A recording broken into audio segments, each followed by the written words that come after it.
अस्सलामुअलैकुम। पेशे खिदमत है अंबरनाग मारिया सीरीज़ की कहानी झींगू की बदरू, पहला हिस्सा। दोनों लड़कियां बूढ़े चीनी को तक रही थीं। उनमें से एक लड़की माशान की बहन मागी थी। उसने घबरा कर पूछा, मैं कहाँ हूँ बाबा, मेरा भाई कहाँ है? बूढ़ा चीनी समझ गया कि यही लड़की माशान की बहन है। दूसरी लड़की जो चीनी थी हैरान और घबराई हुई थी।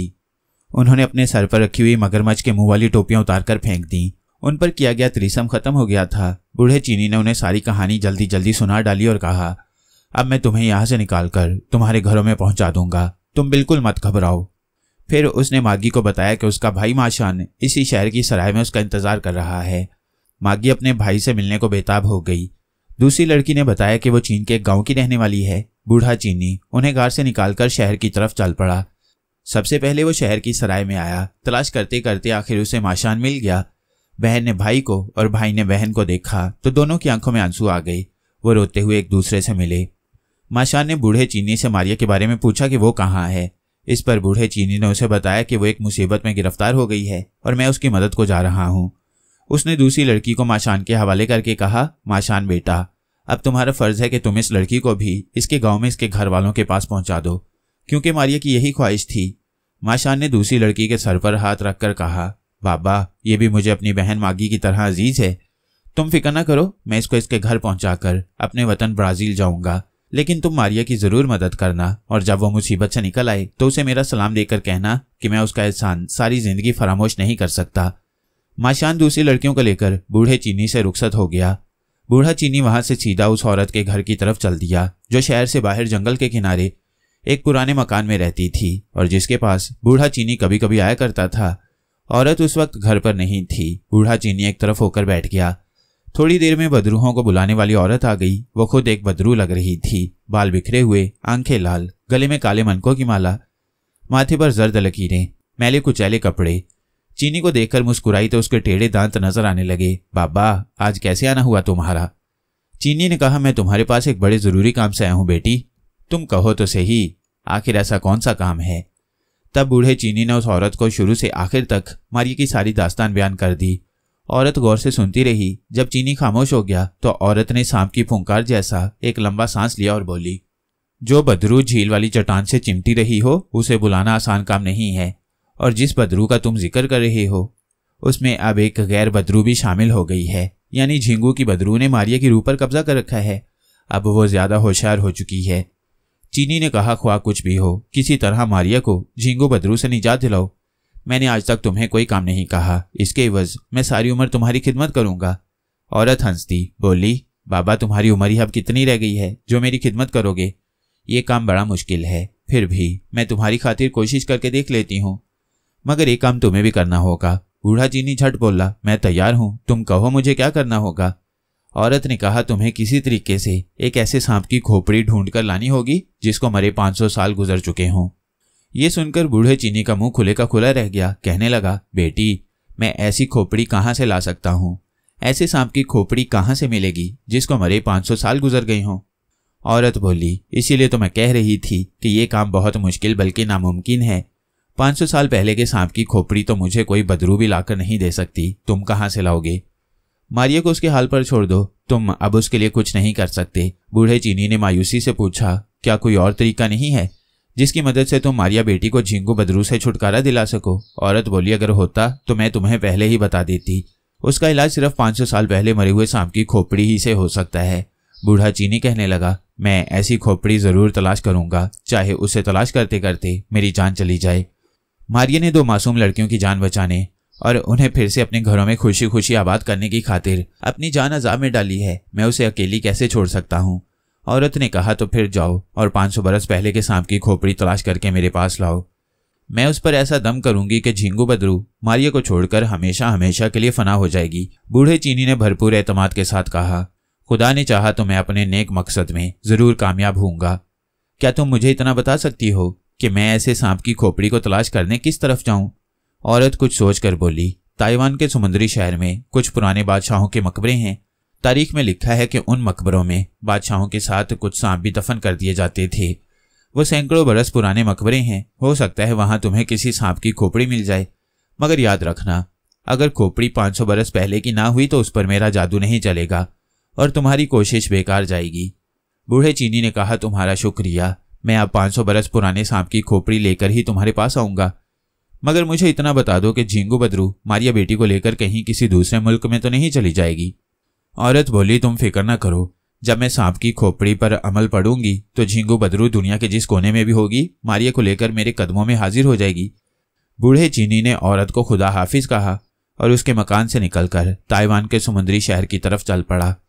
पुलिसराज चीनी जूली सॉन्ग को एक तांबे के मेडल पर चिपकाकर लंगड़े बहरी कप्तान के बादबानी जहाज पर सवार मुल्क चीन की तरफ चला रहा है। उसी जहाज में अंबर भी नायब कप्तान की हैसियत से काम कर रहा है। अंबर भी केटी, जूली सॉन्ग और मारिया की तलाश में है। अंबर को मालूम नहीं है कि इसी जहाज में जूली सॉन्ग पुलिसराज चीनी के तांबे के मेडल पर चिपकी उसकी जेब में मौजूद है। दूसरी तरफ इस जहाज के पीछे पीछे एक दूसरे बादबानी जहाज में केटी, थ्यूसोंग और नाग चली आ रही हैं। वो भी अपने साथियों जूली सॉन्ग और मारिया अंबर की तलाश में हैं। उन्हें सिर्फ इतनी खबर ही मिल सकी है कि जूली सॉन्ग को एक पुलिसराज चीनी फकीर अपने साथ चीन ले गया है। सबसे पहले लंगड़े कप्तान का जहाज चीन की बंदरगाह पर आकर लगा। लंगड़े कप्तान ने पुलिसराज चीनी को बुलाकर कहा, मैंने तुम्हारे शिकार को चीन तक पहुंचा दिया है। अब तुमने मेरे साथ जो मुआवजा तय कर रखा है वो अदा कर दो और जूली सॉन्ग को लेकर अपनी राह लो। इसके बाद अगर किसी औरत को लाना हुआ तो मुझे खबर कर देना। पुलिसराज चीनी ने लंगड़े कप्तान को एक थैली दी जो सोने के सिक्कों से भरी हुई थी। उस वक्त अंबर नायब कप्तान की हैसियत से जहाज के डेक पर खड़ा माल को नीचे बंदरगाह पर उतरवा रहा था। उसने लंगड़े कप्तान को खिड़की में से पुलिसराज चीनी से बातें करते देखा तो उसे कुछ शक हुआ। आहिस्ता आहिस्ता खिसकता खिड़की के पास आकर खड़ा हो गया। उस वक्त पुलिसराज चीनी कह रहा था, कप्तान, तुमने हमेशा हमारे साथ ताउन किया है। मैं चुआंग देवता की तरफ से तुम्हारा शुक्रिया अदा करता हूँ।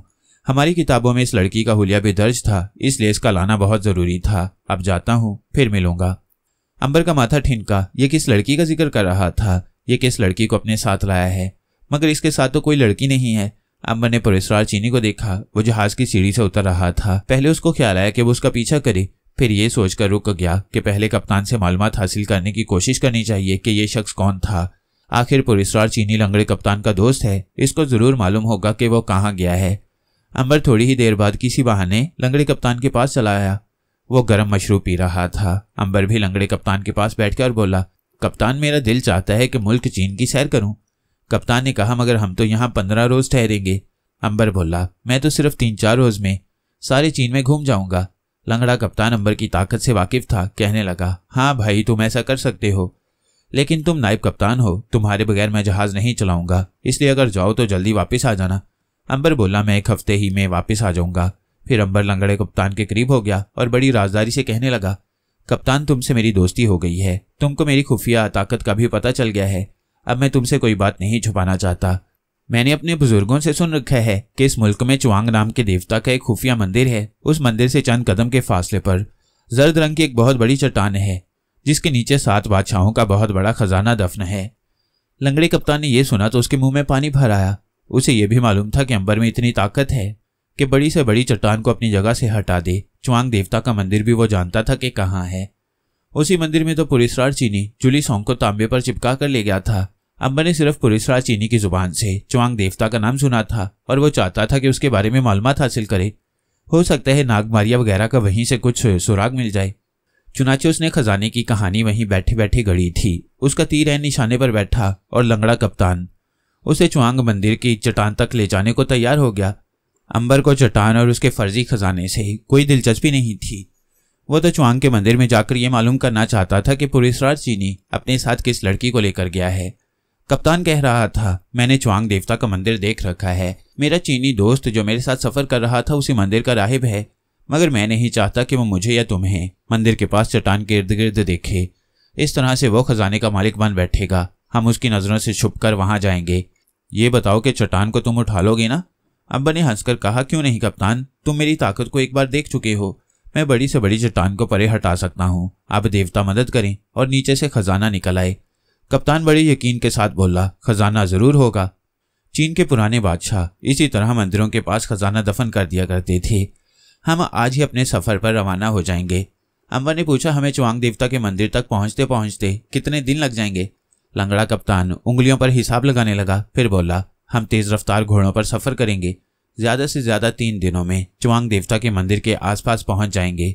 इधर अंबर लंगड़े कप्तान के साथ सफर पर रवाना हुआ और दूसरी तरफ एक दिन के बाद वो जहाज भी बंदरगाह पर आने लगा जिसमें नाग, केटी और थ्यूसोंग सवार थे। वो भी अंबर, मारिया और जुलीसोंग ही की तलाश में वहां आए थे। जुलीसोंग का तो उन्हें ज्यादा शक था कि पुरस्कार चीनी उसे जहाज में बिठाकर चीन के मुल्क में ले आया है। बाकी अंबर और मारिया का उन्हें ख्याल था कि मुमकिन है उनका भी वहां कोई सुराग मिल जाए। बंदरगाह पर उतरते ही नाग ने कहा, मेरा ख्याल है कि इस बार हमें चीन की दूसरी बंदरगाहों पर जाकर भी जुलीसोंग को ढूंढना चाहिए, क्योंकि ये मुल्क बहुत बड़ा है और इसकी एक दूसरी बड़ी बंदरगाह भी है जिसका नाम ताइवान है। थ्यूसोंग ने कहा, लेकिन कुछ रोज तो हमें इस शहर में जुलीसोंग और अंबर मारिया को तलाश करना ही होगा। केटी बोली, हम 2 रोज इस शहर में तलाश करते हैं, उसके बाद ताइवान का रुख करेंगे। नाग बोला, अंबर, मारिया और जुलीसोंग में से किसी की भी खुशबू इस शहर में नहीं है। बहरहाल हम अभी से उनकी तलाश शुरू करते हैं। थ्यूसोंग ने कहा कि पहले किसी सराय में कमरा तो ले लें। बंदरगाह के करीब ही एक चीनी सराय थी। नाग, थ्यूसोंग और केटी सराय में आ गए। यहाँ मुल्क के मुसाफिर ठहरे हुए थे। नाग, थ्यूसोंग और केटी ने भी एक कमरा किराए पर ले लिया और अपना थोड़ा बहुत सामान वहां कालीन पर लाकर रख दिया। थ्यूसोंग कहने लगा, मेरा ख्याल है कि हम तीनों को शहर में घूमने चलना चाहिए।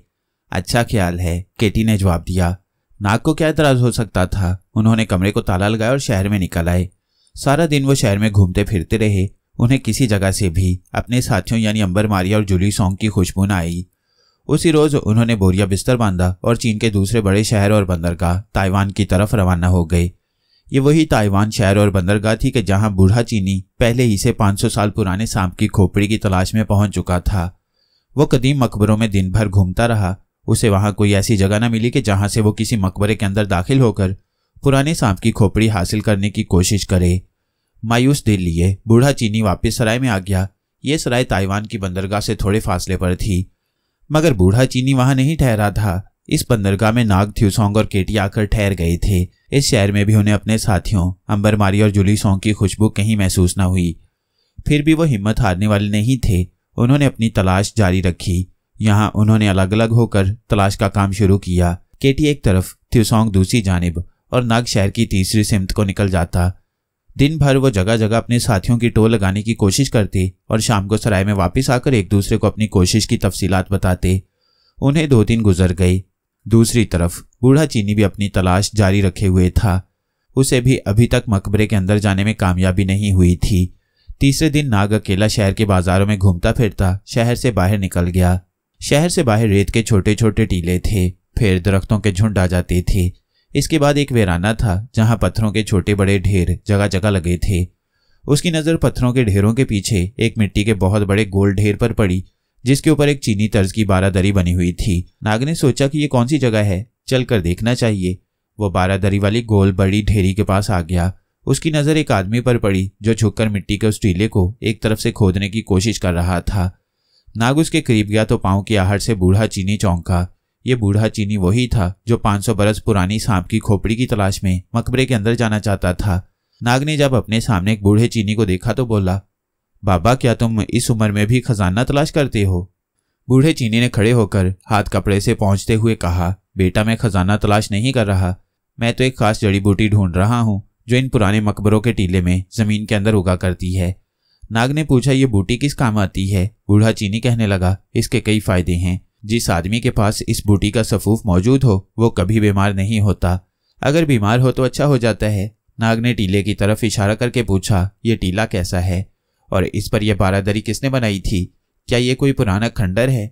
बूढ़े चीनी ने कहा, सुना है कि इस टीले में 2 बादशाहों की कब्रें हैं, बाकी खुदा की खुदा जाने। बूढ़ा चीनी खुश था कि उसने मारिया के बारे में कुछ नहीं बताया और अजनबी आदमी को जो नाग था शक भी नहीं हुआ। नाग ने पूछा, तुम इसी मुल्क के रहने वाले लगते हो बाबा? मेरा मतलब है कि तुम चीनी हो। बूढ़ा चीनी गर्दन पर हाथ फेरकर मुस्कुराया, जाहिर है मैं चीनी हूं, मगर तुम्हारी शक्ल चीनियों जैसी नहीं है। तुम हिंदुस्तान के रहने वाले लगते हो। नाग ने कहा, हाँ, तुम यही समझ लो कि मैं हिंदुस्तान का ही रहने वाला हूँ। बूढ़े चीनी ने पूछा, क्या तुम चीन की सैरो सियाहत के लिए आए हो? हाँ बाबा, नाग ने गहरा सांस भरकर कहा। दोनों एक दूसरे से अपने दिल का हाल छुपा रहे थे। नाग वापस अपने सराय की तरफ चल दिया। बूढ़ा चीनी थकान उतारने का बहाना बनाकर वहीं बैठा रहा। नाग पत्थरों की ढेरी की ओट में हो गया।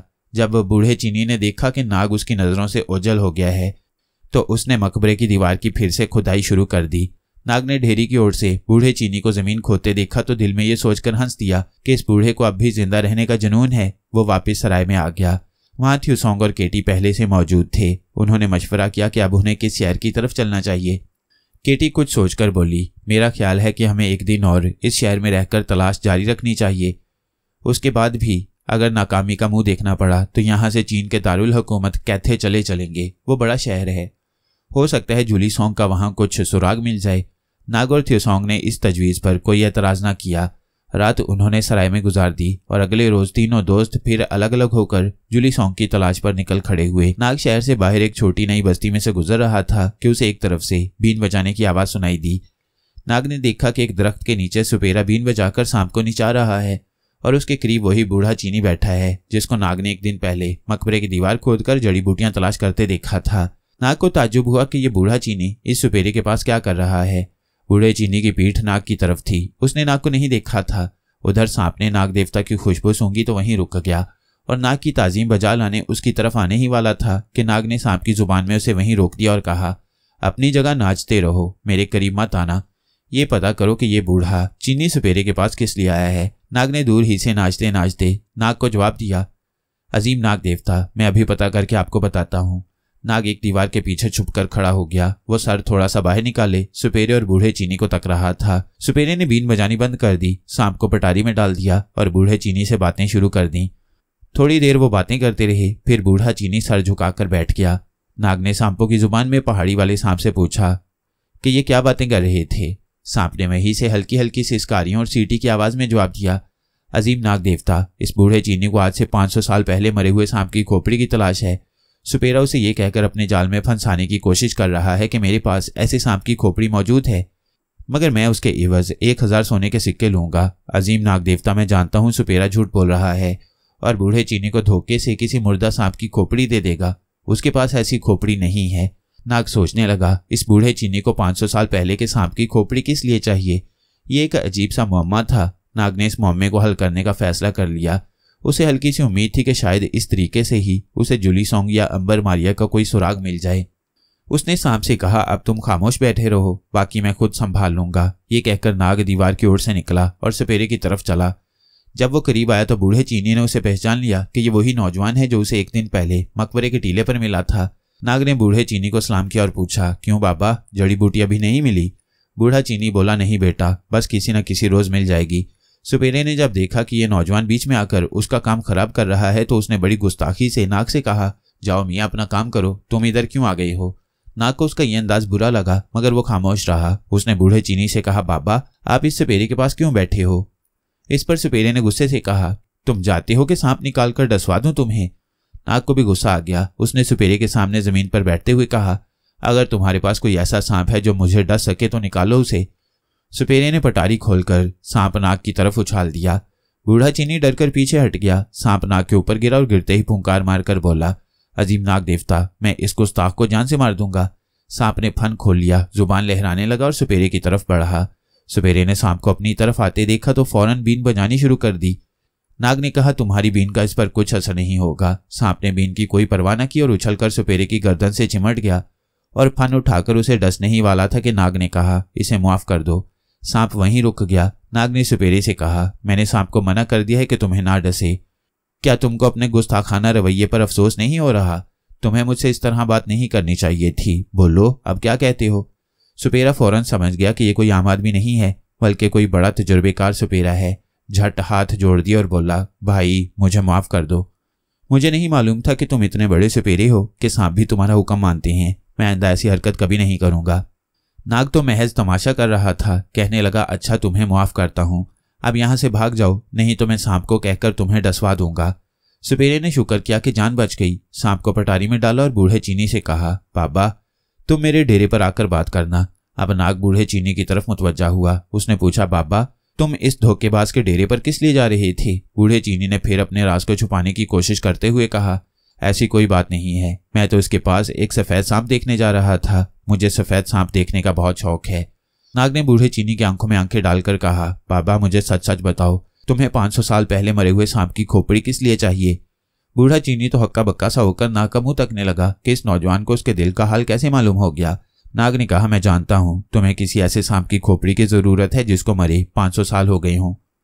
इस सुपेरे के पास ऐसी कोई खोपड़ी नहीं है। ये तुमको धोखा दे रहा था। मुझे सच्ची बात बता दो, हो सकता है मैं तुम्हारी कुछ मदद कर सकूं। बूढ़े चीनी ने देखा कि जब इस नौजवान ने उसके दिल का हाल किसी तरीके से मालूम कर ही लिया है तो बोला, बेटा मुझे वाकई 500 बरस पहले मरे हुए सांप की खोपड़ी की जरूरत है। मैं बादशाहों के मकबरे को भी इसीलिए खोद रहा था क्योंकि मुझे बताया गया था कि पुराने बादशाह अपने साथ सांपों को भी दफन किया करते थे। इस सुपेरे ने मुझे कहा कि मेरे पास ऐसी खोपड़ी डेरे पर मौजूद है, मगर वो मुझसे बहुत भारी कीमत मांग रहा था जो मेरे पास नहीं थी। नाग ने कहा, यह सुपेरा तुम्हें झांसा दे रहा था बाबा, लेकिन तुमने अभी तक मुझे ये नहीं बताया कि तुम्हें ऐसी खोपड़ी किस गर्ज के लिए चाहिए। क्या तुम उस पर कोई जादू करना चाहते हो? क्या तुम जादूगर हो? बूढ़ा चीनी चुप हो गया। नाग ने कहा, बाबा तुम्हारे दिल में जो है मुझ पर जाहिर कर दो। मैं तुमसे वादा करता हूं कि तुम्हारा राज मेरे सीने में राज बनकर रहेगा। मैं इसका किसी से जिक्र नहीं करूंगा। बूढ़ा चीनी आंखें उठाकर नाग को तकने लगा, फिर बोला, पहले मुझे ये बताओ कि क्या तुम 500 साल पहले के सांप की खोपड़ी दिलाने में मेरी मदद कर सकोगे?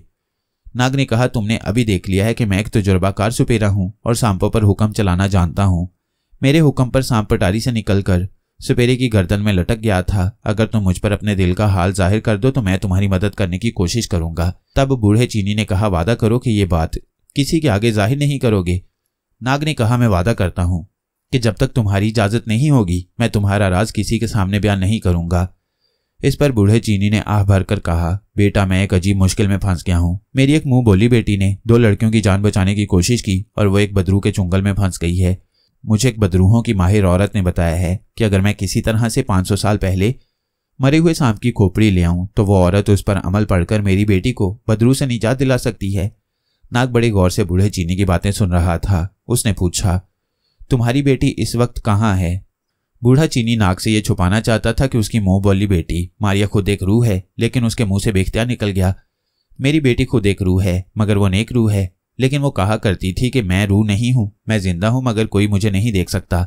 नाग जैसे अपनी जगह से उछल पड़ा, उसके मुंह से भी बेख्तियार निकल गया, क्या उसका नाम मारिया है बाबा? अब बूढ़ा चीनी हैरत ज़दा होकर रह गया। बेटा तुम्हें उसका नाम कैसे मालूम हुआ? नाग ने जल्दी से पूछा, क्या उसने अपना नाम मारिया बताया था? बूढ़ा चीनी अब कुछ भी नहीं छुपाना चाहता था। अब छुपाने को कुछ रहा भी नहीं था। फौरन बोला, हाँ बेटा उसने अपना नाम मारिया बताया था। वो इत्तफाक से मुझे मिल गई थी। बड़ी नेक और रहमदिल लड़की थी, बस दिखाई नहीं देती थी। उसने 2 लड़कियों को एक अजाब से निकाला और खुद दूसरे अजाब में फंस गई। मगर तुम उसे कैसे जानते हो? नाग ने बूढ़े चीनी का हाथ अपने हाथ में ले लिया और कहा, बाबा मारिया मेरी बहन है, हमारी बहन है। मेरा नाम नाग है। मेरे साथ मेरी एक बहन केटी और भाई थ्यूसोंग भी है। हम उसी की तलाश में यहाँ आए हुए हैं। अब मुझे सारी बात खोलकर बताओ कि मारिया तुम्हें कहाँ मिली थी और उसके साथ क्या बीती। तब बूढ़े चीनी ने नाग को शुरू से लेकर आखिर तक सारी कहानी सुना डाली।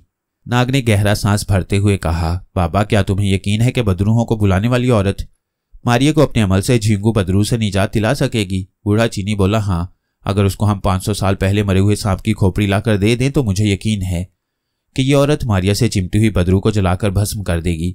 मगर बेटा क्या तुम ऐसे सांप की खोपड़ी पैदा कर सकोगे? ये काम बड़ा मुश्किल है। नाग मुस्कुराया, कहने लगा, चलो बाबा बादशाहों के पुराने मकबरे में चलते हैं। अगर वहां कोई ऐसी खोपड़ी हुई तो खुद वहां रहने वाला कोई सांप हमें वो खोपड़ी लाकर पेश कर देगा। बूढ़ा चीनी नाग के सांपों के इल्म से पहले ही मुतासिर था और अब उसने मारिया का नाम लेकर यह भी जाहिर कर दिया था कि वो उसका भाई है।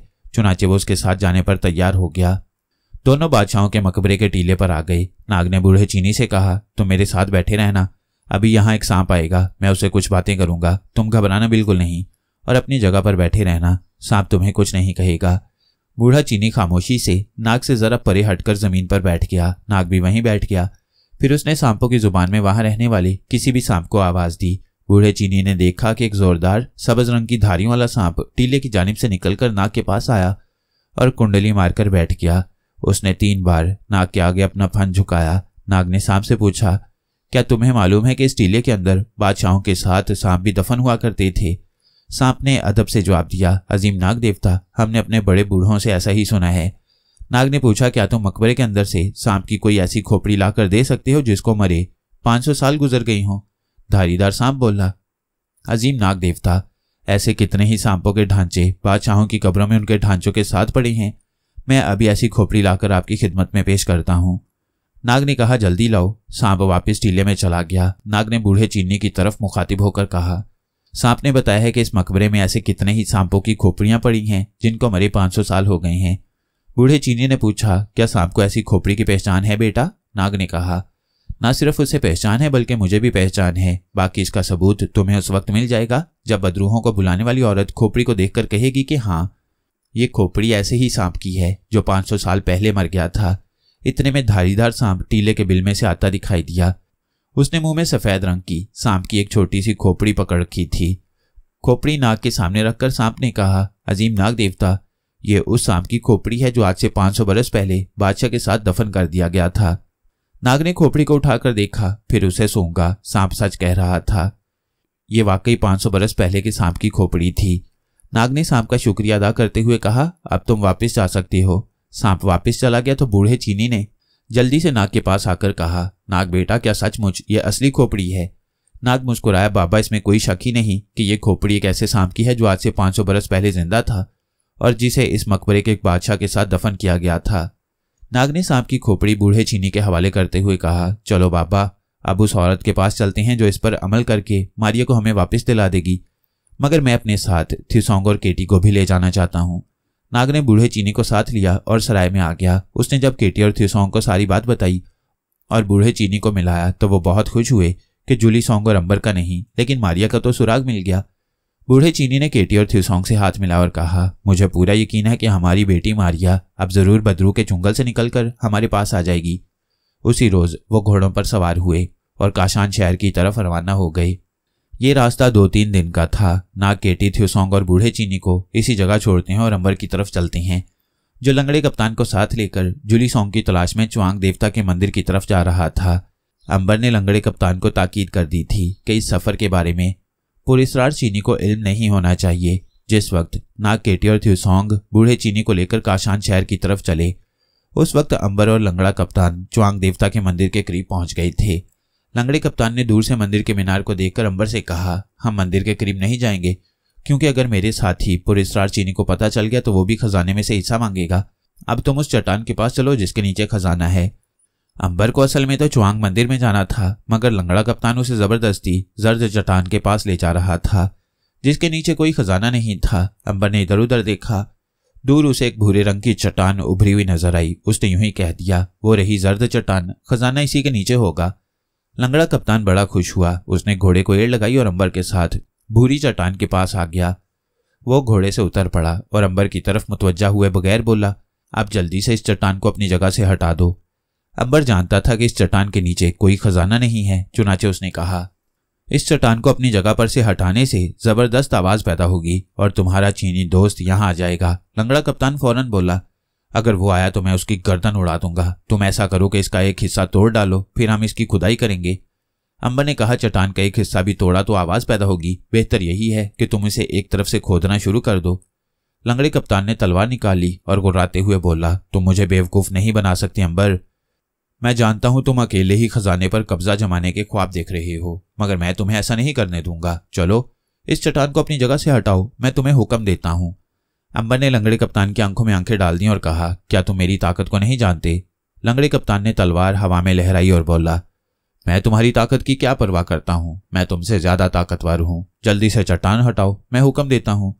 चीनी आएगा तो मैं उसकी भी गर्दन उड़ा दूंगा।